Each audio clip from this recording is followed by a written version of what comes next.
in International Study on Sexuality, Society and Culture at Sweden.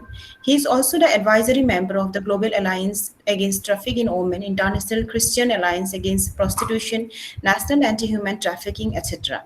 Moreover, he also holds many prestigious awards such as Presidents of India Award on Economic Empowerment for Women 2007, John Hopkins University Award on Youth Movement on Anti-Human Trafficking, Chief Minister's Best Community Action 2010, Melting Pot Social Innovation on Women Economic Empowerment UK in 2012.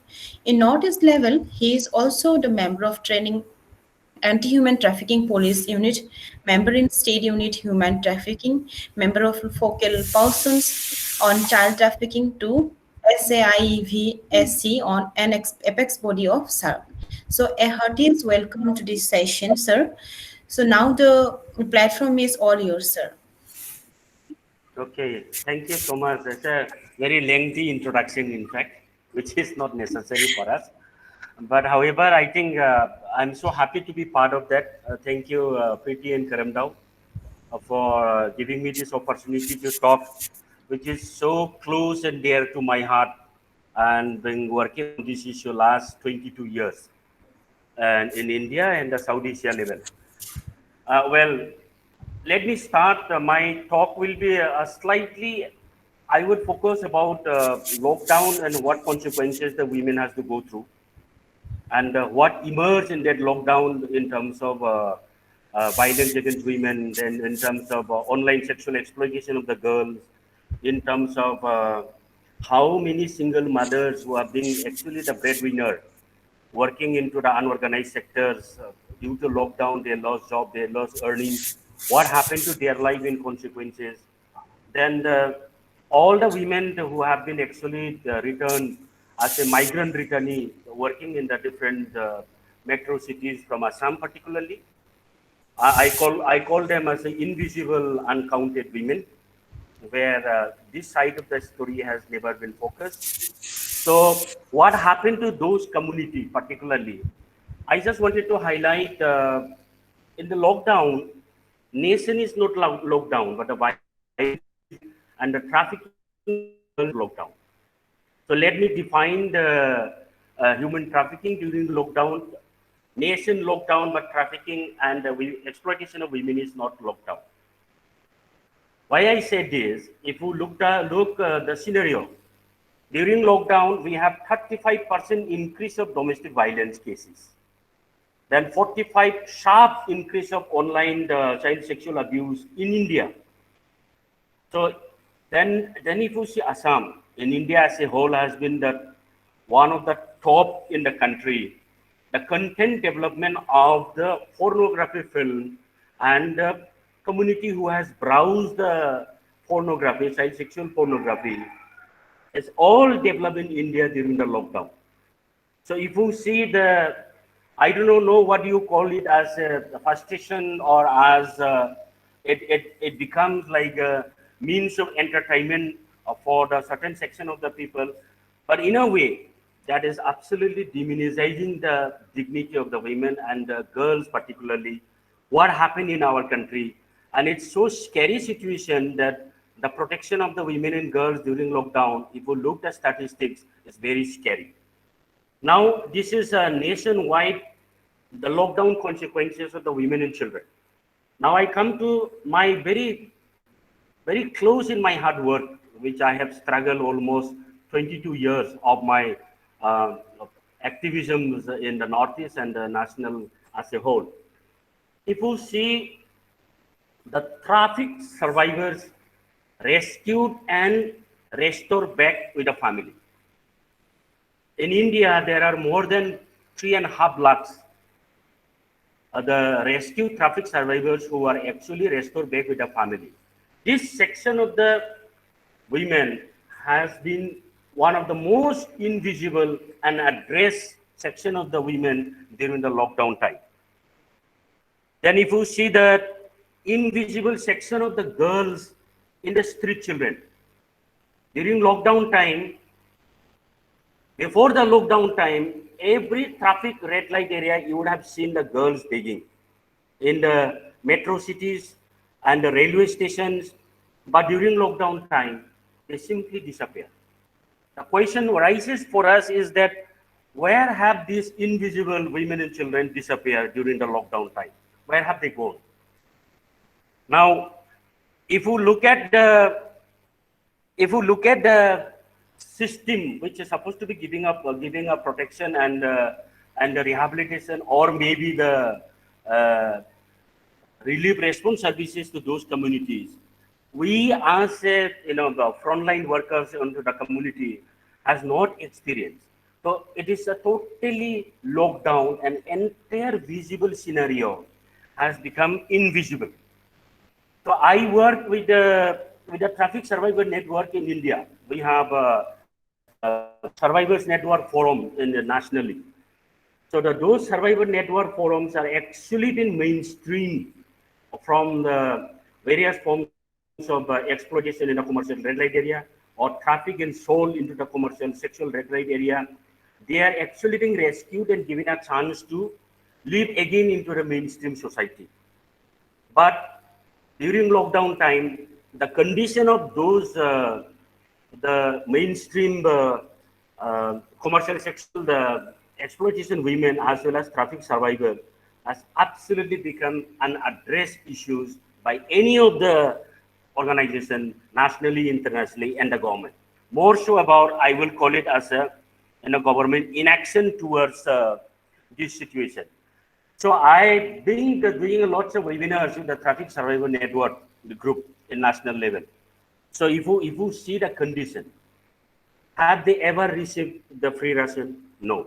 Have they ever received the cash transfer in their account? No.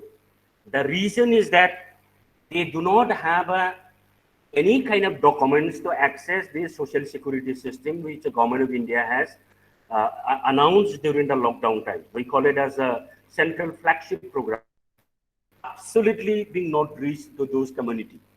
So now I call it this particular community as a most invisible and addressed section of the community. And if we are not doing that, I think somewhere I feel that we are committing a crime. We are committing a crime because we have excluded this section of the community from the very struggle of the crisis during the pandemic time. So this is one area which I just wanted to highlight in my discussion today. So but if you see the existing mechanisms in India, particularly meant for the protection and to rehabilitation institutions we have in India, and beautifully laid down the IPC, CRPCs, and POCSO during the lockdown time. Just imagine whether those institutions were operational or not, whether the court was giving any kind of legal support and justice was delivered to the victims who are seeking a justice or not, or even the culprit actually who were in the jail. If you see due to the COVID, most of the jail inmates are released. So in a way, what has been the feeling as a community worker like us is that we have actually relapsed. We have gone back like 20 years back, what we have struggled to bring this section of the community into mainstream, we have gone back to the absolute reverse direction. So I, during the lockdown time, associated with many young people who are actually aspiring YouTuber. So YouTuber people has actually been gone out and have a lots of connection in interview, particularly in the Guwahati's metro cities. I will just give you the example of Guwahati metro cities. When their beauty parlors are closed during the lockdown because there is no more client, everything is closed, no money, no earning, therefore they lost the job. And what happened to their life? They were feeding their daughter, they were supporting their brothers, they are supporting their ailing mothers. In order to continue support their family need during the lockdown time, the situation they have to face, the compromisation they have to make, which the society does not accept, has emerged one of the major concern for the civil society as well as the concerned citizens, all in Assam. This is one of the area I would like to highlight. where we have not shown our concern as a society together and as an individual in the humanity ground. Here we have totally failed. So I just wanted to bring some of the existing institutions meant for the survivors, particularly, or the survivors who do not have a social support system. Ujala Home during the lockdown, absolutely it is lockdown. Swadhar Griha Home, particularly for the rescued survivors who does not have a social support system, is closed down. Children Home, very few children's homes are run, which is linked to Childline 1098. Remember, Childline is the only institution in the run by the government of India, Minister of Women and Child Department. It was only functional institution during the lockdown for the emergency need of the children. I run the Childline in Guwahati, the Childline in Kokrajhar. I run Children Home in Kokrajhar. I run One Stop Center of Kokrajhar. So I know what happened during the lockdown time, and in such circumstances, whom to blame and what to say, it became absolutely critical for us. And I say today, the pandemic has given us two opportunities. One is challenges, another one is opportunity. I will call it opportunities because we never used to have such kind of a plan of action, keeping in mind such kind of pandemic in last almost 20 years. So this pandemic has given us opportunity to reframe our work, keeping in mind those most vulnerable and invisible women and children which we are encountering today in our country. So now, second, I will say halfway home. Victim compensation of the already rescued, it got defunct because court systems were not working, justice were not being delivered during the lockdown time. 5 months. So all the social security system for the entitlement right, we call it, for the survivors, for the commercial sexual exploitation as well as traffic survivors. The housing under the Prime Minister Housing Scheme is not delivered to anybody.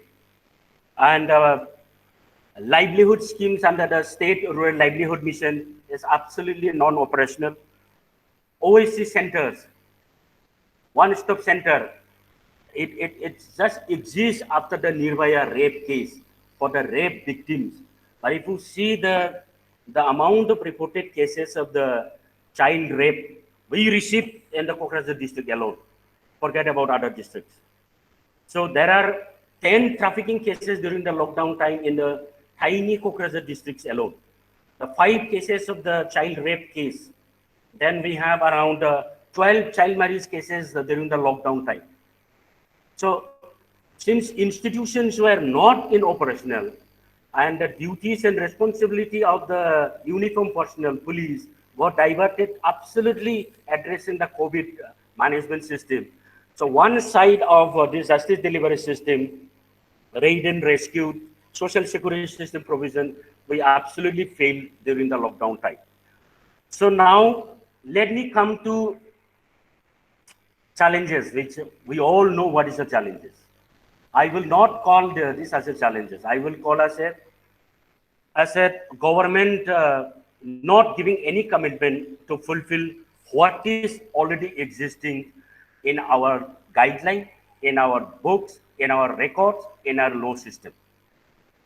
POCSO Act, we know many offenders, the child rapists who were arrested, convicted, because of the COVID happening into the jail, they were being free. So this is one of the challenges. People like us, they become a laughing stock today because the perpetrators being set free, because in some of the jail, COVID boom up and out of fear, those KDs were released free. So the entire struggle of giving a justice delivery to the victims, it's another challenge for us, maybe another 10 years. So we have actually reversed, we have gone down. So second is, where have the street children disappeared during the lockdown time? Where have they gone? Who has taken them away? You will find nowhere into the quarantine center those street children, particularly girls, being quarantined in any of the quarantine centers, they are not there. They have not even reached home. So where have they gone? It's a multi-million questions comes for us as activists, and it's a huge challenge in front of us. That how do we identify them, or do we file a missing complaint? What is the next process for those children, girls particularly, who have gone invisible during the lockdown time? Another major point, what we have faced a biggest challenge today is whether we need to carry out rescue mission again. Because after rescuing, repatriating is such a challenge today because of the movement restriction. Now, I give you the example of girls being taken from Sonitpur districts of Assam, and she was rescued in Ahmedabad in Gujarat. That's a case of the first week of August. Now the question come here is, who has taken them? How she managed to reach to Ahmedabad? And after rescuing in Ahmedabad, what is the mechanism that we should get her back into the respective districts where she come from? This is one of the biggest challenge what we are facing. Now she will be brought back by the police forces. In case she is brought back, she has to be tested for corona. And if she happen to be tested positive, what will happen to her life? And if she happen to be repatriated back home, what is the legal process? What is the support system she is going to receive in such a pandemic situation today? It's one of the challenges that we face today. I think this needs to be addressed in the global level. Now, implementation of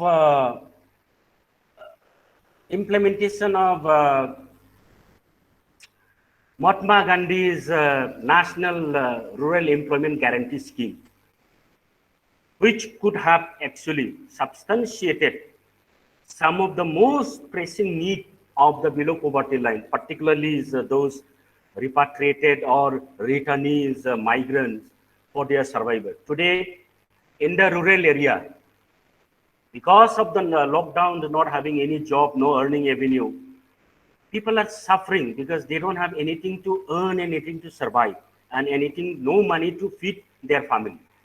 This is one area where in the local level, in the state level, we have been discussing to start implementation of employment guarantee schemes so that there is an avenue of earning for the particularly returnees.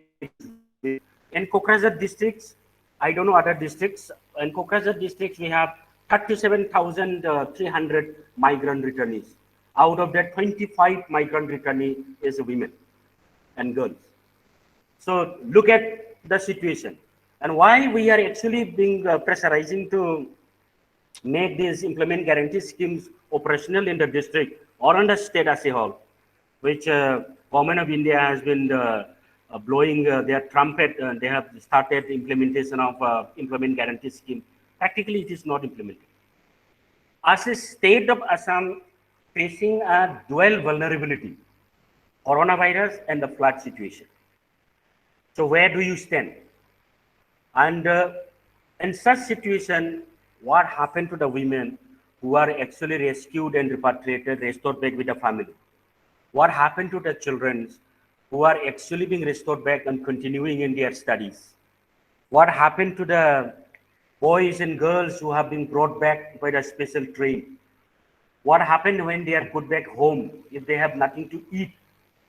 I am talking about particularly forest dwellers communities, where the social security system, most of the forest dwellers families, Adivasis, Rabha, Boro, most I will say, 67% do not have a ration card to access the free ration because the PDS system do not have a operational in that area. There is no midday meal because schools are not functioning. There is no Anganwadi getting operational in the rural area where the infant could have a nutritious food. So there is no ration under the PDS system being distributed to the forest dwellers communities. So what is next? On such vulnerable situation, we are very much afraid. Unlock 3 provides access to travel internally, interstate, or nationally. We are afraid. The trafficking, unsafe mobility link trafficking, uh, the girls and boys moving out in search of better livelihood, which will link to various forms of exploitation, is going to rise unimaginably. This is what we can foresee today. So now, I would not say that we don't have resources. We have enough resources.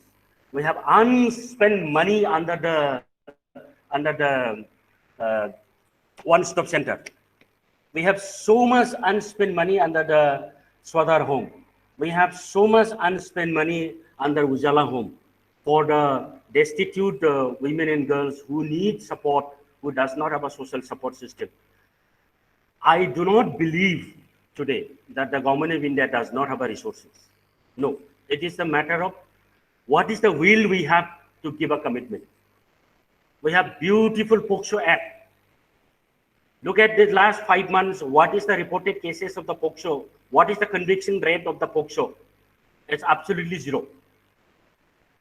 But in terms of children home, in Assam particularly, out of 33 districts we have only 14 children's home run by the government. That also hardly money comes on time. So government cannot simply dump all the responsibility to the concerned or responsible civil society organization. We have so much resource crunch to manage. I run the children home last 5 to 6 years now. I have 33 children during the lockdown time.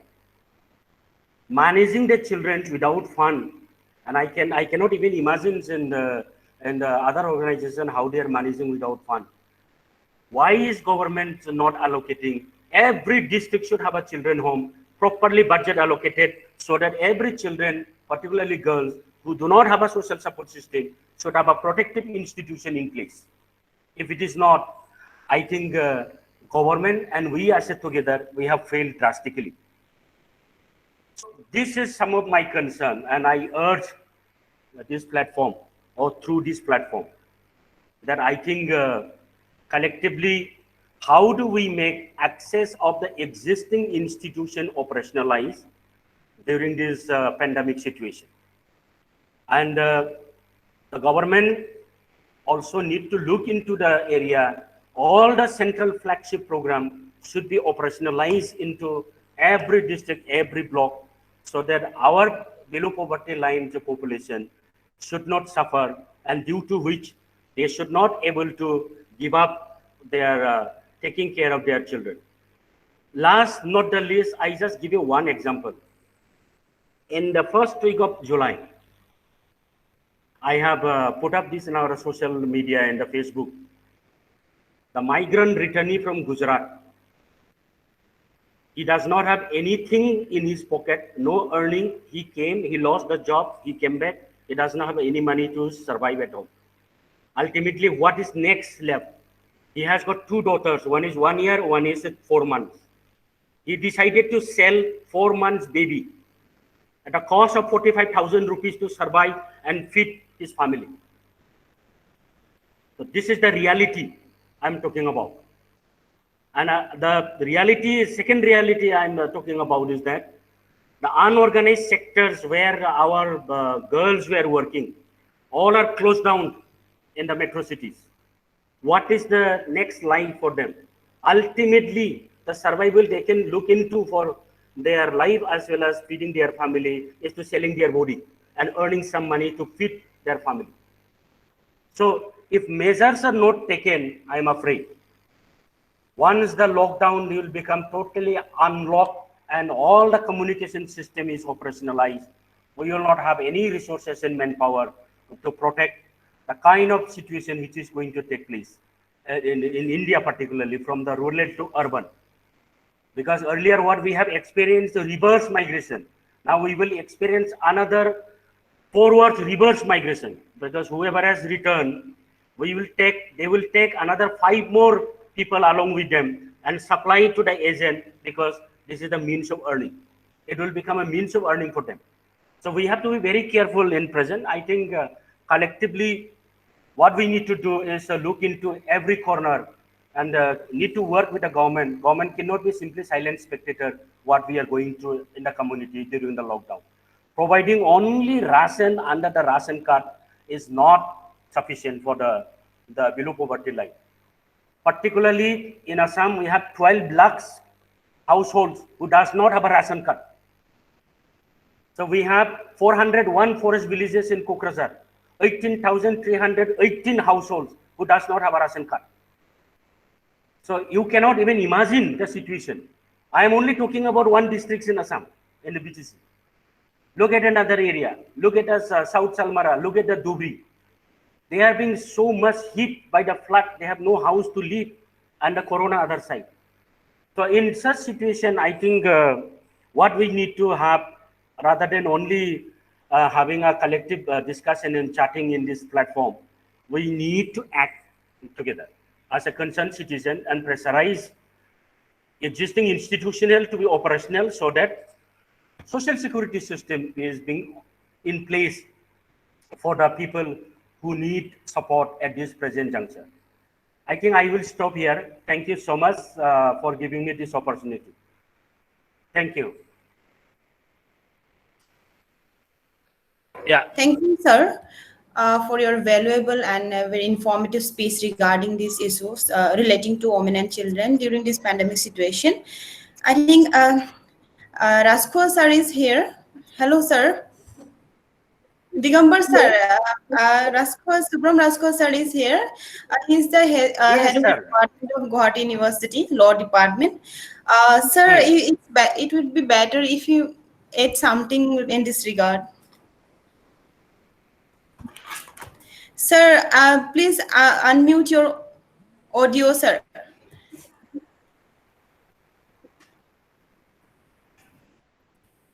And Yes, sir. on the other side, we have Hari sir. Hari sir is also there. Yes. So it's an excellent presentation. Rasko sir, please. He has given the ground reality. Can you hear Yes, me? sir. Yeah, it's an excellent presentation. Yes, sir. He has provided the ground reality. what is going on Ground and reality. how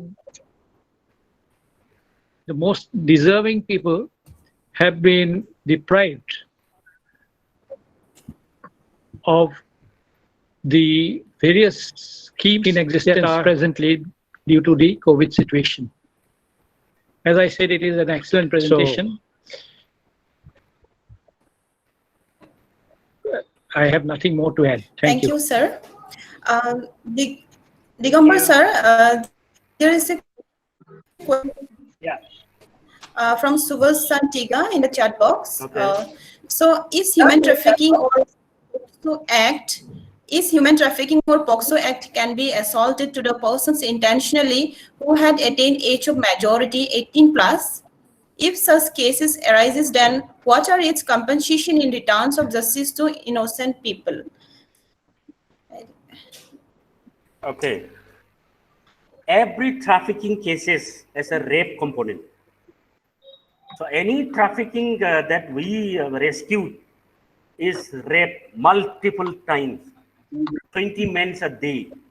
You calculate 5 years sexual slavery.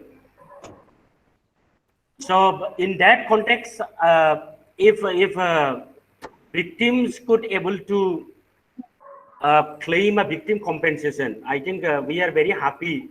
I think 10 years our advocacy with the state of Assam, we have enough victim compensation money now under the state legal service authorities.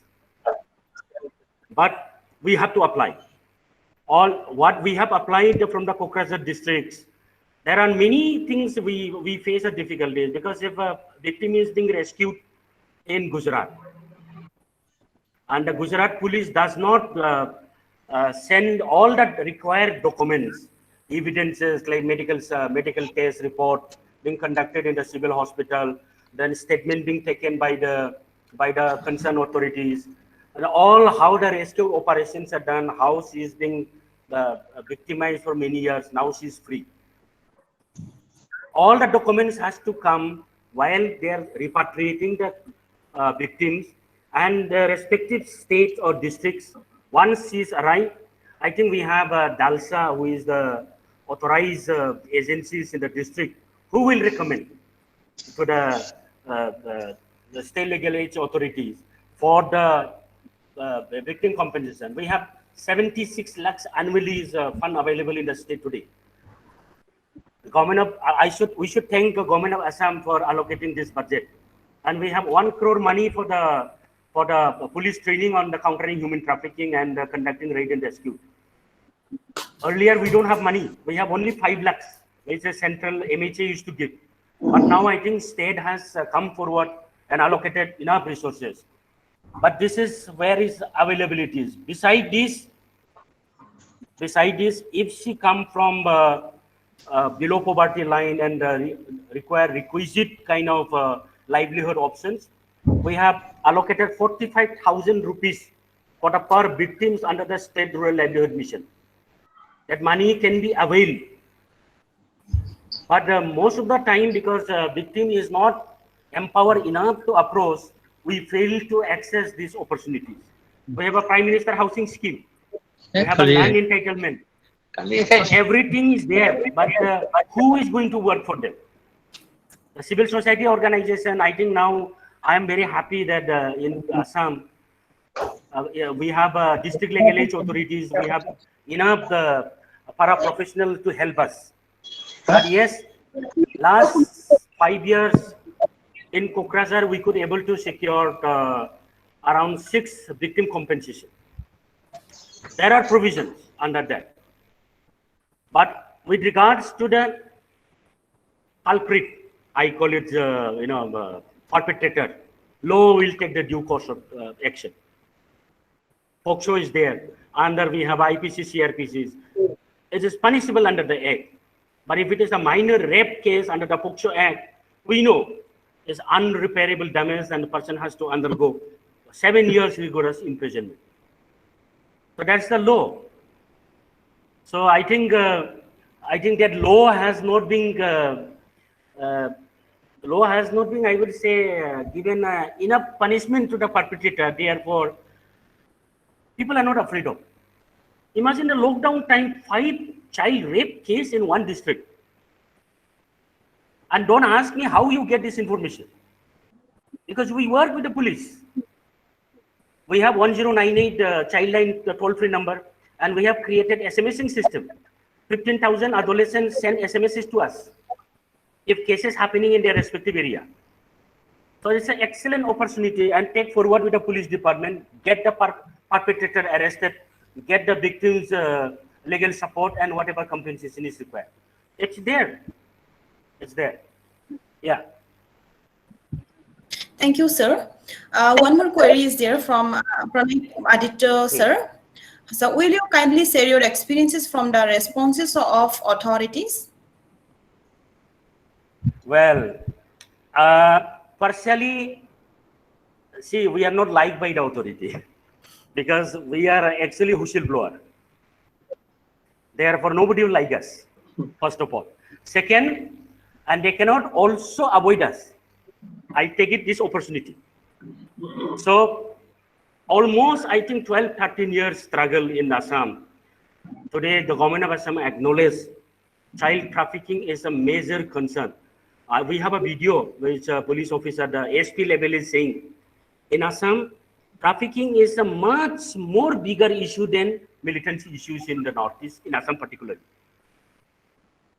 So you can't even imagine the tiny state of Assam, 2015-16, stood second position in all India level. Highest number of child trafficking cases reported. So these are some of the issues that we have worked, agree, disagree kind of situation we have worked with the government. And I work very closely, and I am also the advisory member of the many committees to the state government and the district level. And I think gradually government of Assam has shown some interest in terms of countering human trafficking. But yes, we need constant push. That is only possible when we have a virtual kind of consultations, seminar, get together, when we take the resolution. But now we have a very strong instrument, the Ministry of Home Affairs notification to all the all the state chief secretary to create the advisory vigilance committee, because after lockdown we envisage much more trafficking cases, exploitation cases is bound to happen. With that, I think the police department and civil society organization is gearing up to set up a vigilant committee in the very vulnerable area and vulnerable pockets in Assam. So this coming up, I must say that it's a good act. But yes, we are almost like love and hatred kind of relationship. But we work together. All right. Thank you, sir, for the answers. And, Hari sir, if you want to add something, Yeah, I'm waiting for others to finish. That's right. Good afternoon, sir. Sir, excellent. Yes. I heard you, though I was not visible. I was hearing to you. And you, under your NEDAM Foundation, you did consultation on NENFAT, Northeast Network for against Trafficking.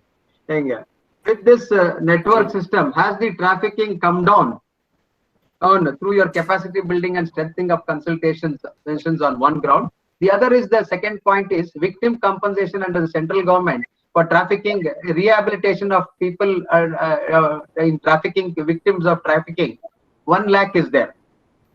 In addition to the central government, does the state government also contribute something towards the rehabilitation of the victims of trafficking? This is my second point. Okay, thank you, Hari sir. See, Northeast Network Against Trafficking is purely civil society organization initiative. That's initiated by me, actually. Idea was to actually repatriate rescued victims, rescued in the different metro cities. Like if I happen to be from Nagaland and rescued in Goa. Like I being a organization from the source district, the destination district first contact to me. So that was the idea that we created this and Northeast Network Forum Against Trafficking. Second concern was also that Northeast Network Forum will work into the respective area with the government in terms of operationalizing the already existing system. So that is the idea. But now, because of lockdown, all the network partners, like yesterday we have rescued 3 girls in More and Myanmar border. And some of them are Myanmaris.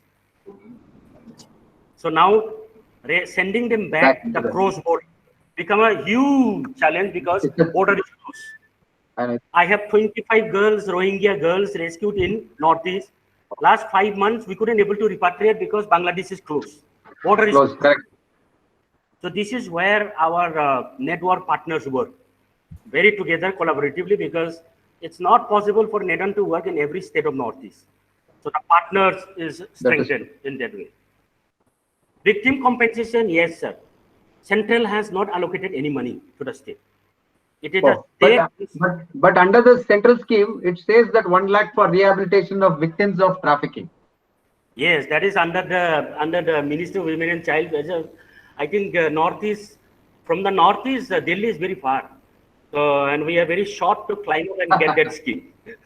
Delhi bahut dur hai. Delhi bahut dur hai. So that's why we have, Assam was only first state in the Northeast who has created own resources of victim compensation of 76 lakhs. And that also emerged from the civil society movement, because in Sorolpara in Kokrajhar district, one deaf and dumb was raped by the UNICEF partner. From there only that movement started and compensation emerged. So we have enough money now in the state. Sir, my suggestion is you should tap the Nirbhaya fund. See, under Nirbhaya fund, even for POXO, they can give it to any victim's compensation under the Nirbhaya fund also. And under the central government scheme, this 1 lakh is there for rehabilitation. You should yes, do a campaign to see that Delhi comes closer to Assam. That's what I would say. I think now it's becoming like a little closer now. But with regards to Nirbhaya, I have lots, because I implemented Nirbhaya one-stop center, Kokrajhar one-stop center. In One-stop, right. 2017, we have only 5 one-stop center in the state of Assam. Okay. And Kokrajhar was one because we have lots of minor rape cases registered. But sorry state of affair of one-stop center is last 19 months there is no money release. And one-stop center being actually outsourced to one central agencies, one civil society organization based in Gurgaon, which is Aman Khasru Trust. Okay. So they are supposed to be taking 33 districts, operationalizing the one-stop center in the state of Assam. But it has not taken place and it is invisible now. Almost, only 4 or 5 districts have excellent operational system, rest it is not working. So, This is one of the area we need to take it. Yeah. my suggestion, Digambar sir, is yesterday there was a talk by one of the members of the National Commission for Women. She was here. Okay. So she is open to such suggestions. If you can meet them, she will be able to drive towards you being one of the stakeholders to receive the victims compensation from the Nirbhaya fund. We sitting in Karnataka, we have been able to tap for one of the matters like that to get the fund and from Nirbhaya fund also. We had sent our people to meet the ministry, the Minister for Women and Child Development also. Unless we meet them, Delhi to bahut duri rahega aap logon ke liye.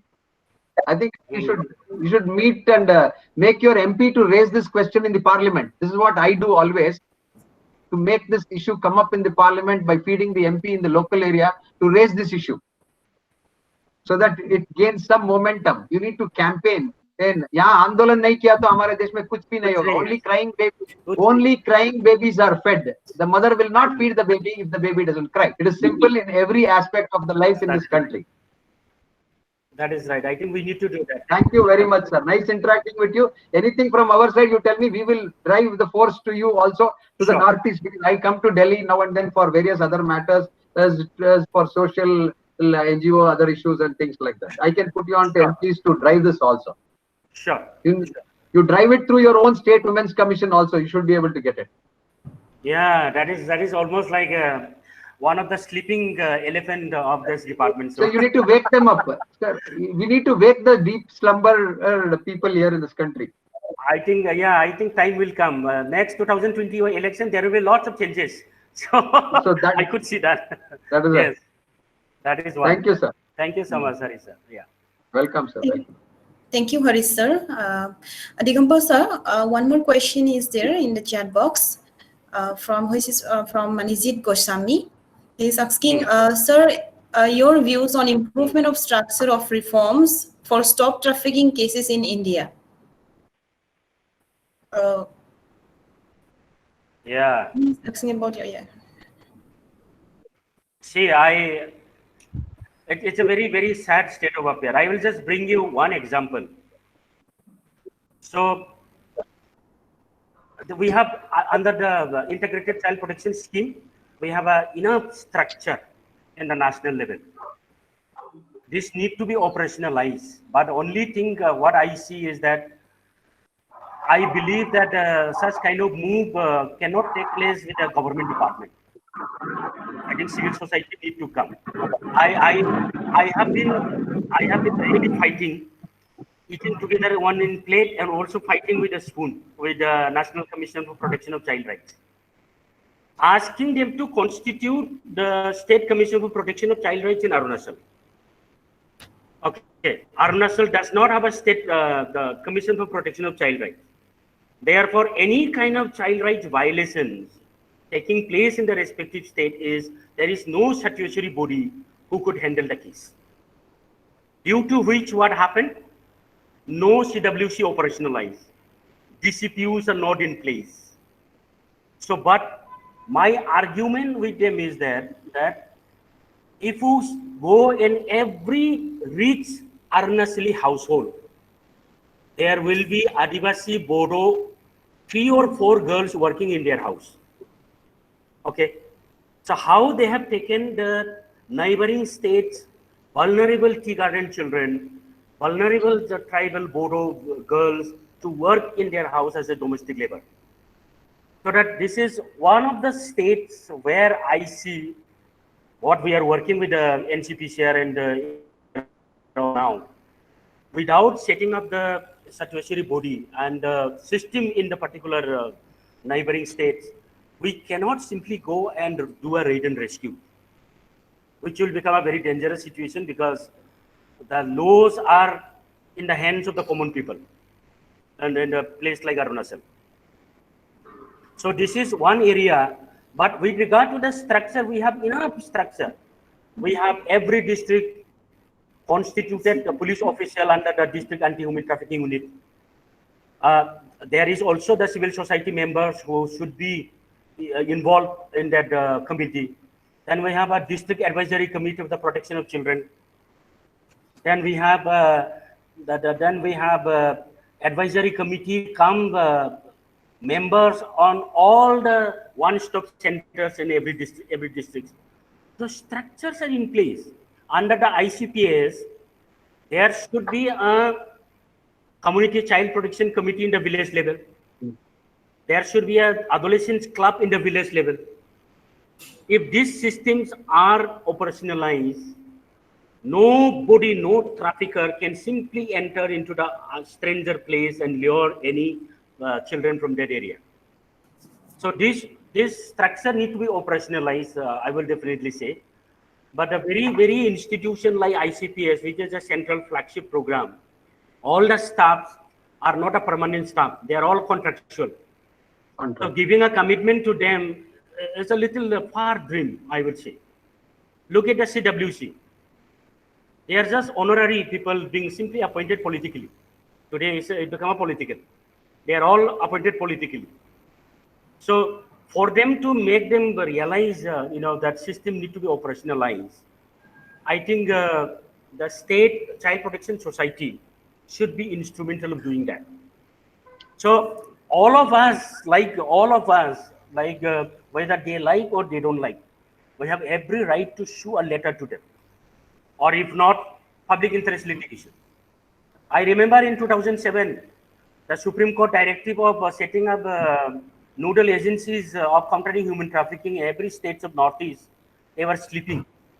When we put the public interest litigation in the Supreme Court, they received a very love letter from the Supreme Court. Only they started waking up and they started forming these anti-human trafficking nodal office and the CID headquarters.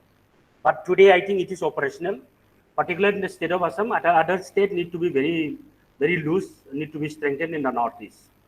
Yeah. I hope I am giving him the answer. Thank you, sir. I think there is no more questions in the chat box.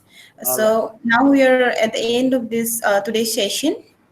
Before end of this session, we had a one minute, Dvita, I just want to suggest to Digambar sir. Digambar sir, I would suggest you bring out an app, okay, so that it creates more awareness. In Bangalore, we have done that. With the police department involved and the media involved, you get an app configured so that it is easier for people to network and give you information anonymously also, so that you will know what is happening. We have got a Suraksha app in Bangalore with the Bangalore police has partnered with it.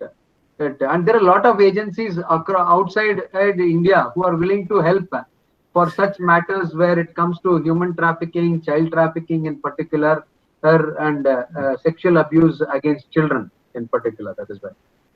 I think, thank you so much, Hari sir. I think it's a good idea. I will take it up this app system. I will share the brochure of the Bangalore City app with you on the thing. I will take it from Preeta and I will forward it to you also. Sure. I can share it on the WhatsApp. You can share your number through her. I will collect it, sir. No problem. All right. I'll take it up. That is needed in this area. Because you need to give it more publicity through media and government agency being a stakeholder with the NGO. Then you get the best out of it. That is right. Yes. I'll do that. I think it's a good suggestion. Only SMSing system we have developed, which is like 15,000 adolescents associated. And the ground reporting system. Yeah. Today people are used to app. Anything is on the app. So we need to tune ourselves to the app. I know. Thank you so much for the suggestion. Welcome, sir. Welcome. Take it up. Thank you, sir. Thank you. And now I would like to request Deepavali Brahma to offer the formal vote of thanks for this session. Over to you, Deepavali. Yeah. Hello, everyone.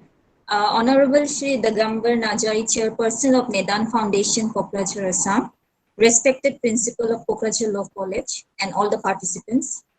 I deem it a great honor to propose the vote of thanks to all who have helped us in making this seminar such a resounding success, organized by DLSA Kokrajhar in collaboration of IQAC and Kokrajhar Law College and media partner latestlaws.com.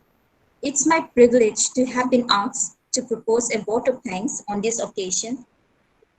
I am Deepavali Brahma, and I'm here to present the vote of thanks to the people who made this event successful. I would like to take a minute and thank all of them.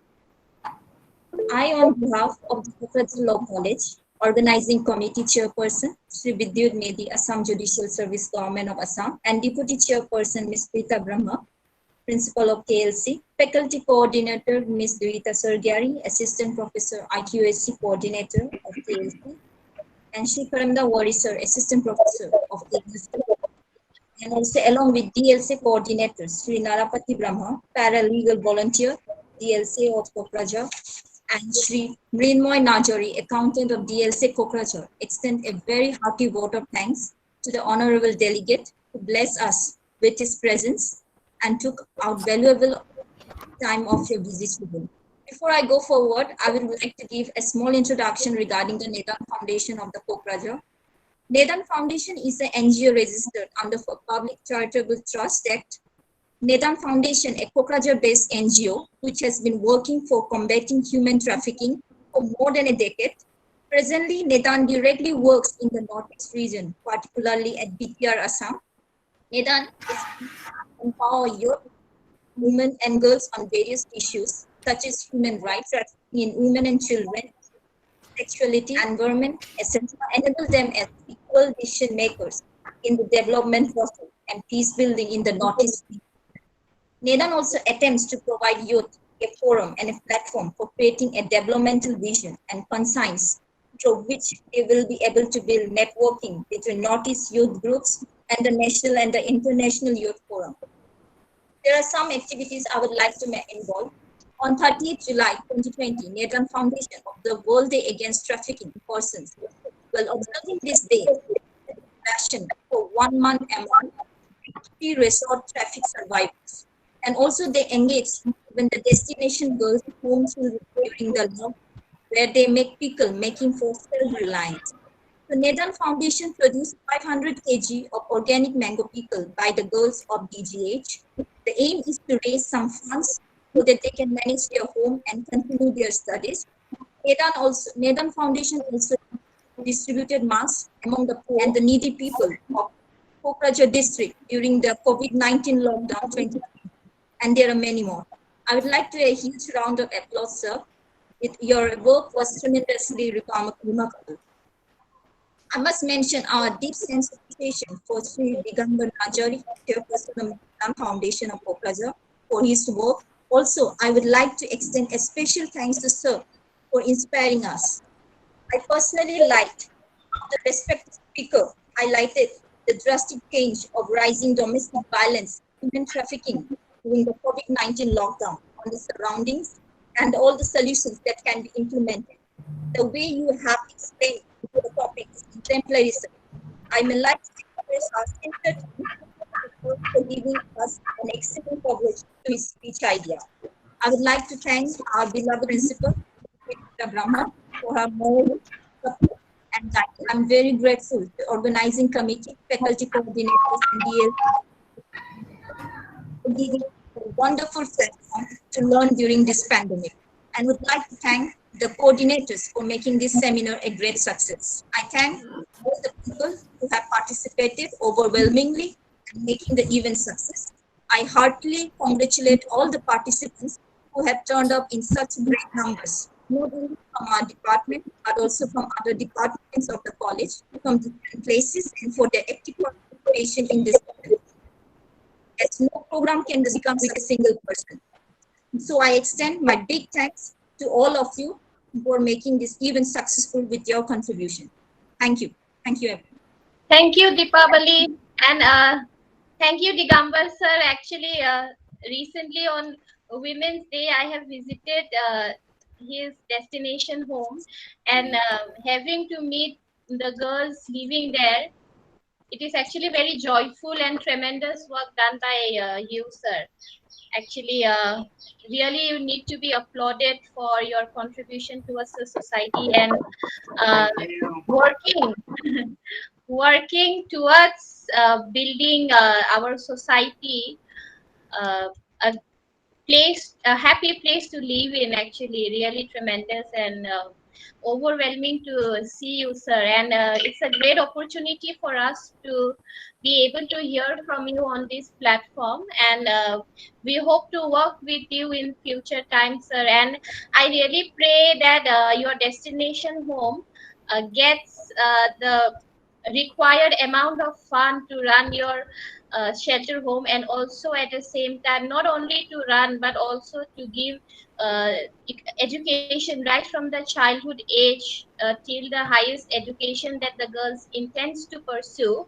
I hope you get the required amount of funds from the government. I pray to God, and thank you one and all. Thank you for joining.